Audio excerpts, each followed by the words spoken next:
Good morning. ನಾ ಎಲ್ಲೋ ಒಂದು ಕಡೆ ಪೇಪರಲ್ಲಿ ಓದಿದೆ, ಅದರಲ್ಲಿ ಈ ರೀತಿ ಬರೆದಿತ್ತು, ಮನುಷ್ಯನ ತುಂಬಿದ ಜೇಬು 100 ಆಟ ಆಡಿಸುತ್ತೆ,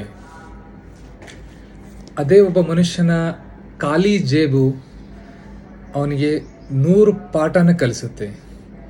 ತೋ ಜೇಬು ಇರೋದು ಒಂದೇ, ಬಟ್ ಒಂದು ಕಡೆ ಫುಲ್ ಇದೆ, ಒಂದು ಕಡೆ ಏನೂ ಇಲ್ಲ. ತೋ ಜೀವನ ಅನ್ನೋದು ಕೂಡ ಅಷ್ಟೇ. ನಮ್ಮಲ್ಲಿ ಯಾವಾಗ ನಮ್ಮ ಅವಶ್ಯಕತೆಗಳೆಲ್ಲ ಸಿಕ್ತು ಅಂದರೆ ನಾವು ಮಾಡೋ ವಿಚಾರಗಳೇ ಚೇಂಜ್ ಆಗಿಬಿಡುತ್ತೆ. ನಮ್ಮಲ್ಲಿ ಯಾವ ಅವಶ್ಯಕತೆಗಳು ಕಡಿಮೆ ಆಗ್ತಾ ಇವೆ ಅಂದಾಗ ನಾವು ಅದರ ಬಗ್ಗೆ ಬಹಳ ವಿಚಾರ ಮಾಡ್ತೇವೆ. ನಮ್ಮ ಜೀವನದಲ್ಲಿ ನಮ್ಮ ಜೇಬು ತುಂಬಿರಲಿ ಅಥವಾ ಖಾಲಿ ಇರಲಿ, ಆದರೆ ನಮ್ಮದೇ ಆದಂಥ ಒಂದು ವೈಯಕ್ತಿಕ ಒಂದು ಪರ್ಸ್ನಾಲಿಟಿ ಅಂದ್ಕೊಳ್ಳಿ ಅಥವಾ ನಮ್ಮ ವೈಯಕ್ತಿಕ ವ್ಯಕ್ತಿತ್ವ ಅಂದ್ಕೊಳ್ಳಿ, ಅದನ್ನು ಎಂದೂ ಯಾವತ್ತಿಗೂ ನಾವು ಮರಿಬಾರ್ದು.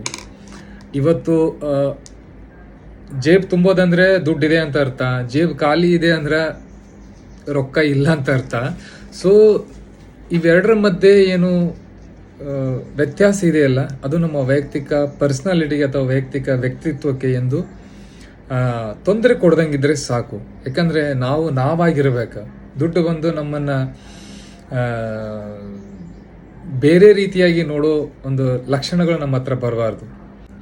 ಜೀವನದಲ್ಲಿ ದುಡ್ಡು ಇಂಪಾರ್ಟೆಂಟ್, ಬಟ್ ಅದನ್ನು ಆ್ಯಕ್ಚುಲಿ ನಾವು ದುಡ್ಡನ್ನು ಮಾಡಿದ್ದು, ದುಡ್ಡು ನಮ್ಮನ್ನು ಮಾಡಿಲ್ಲ.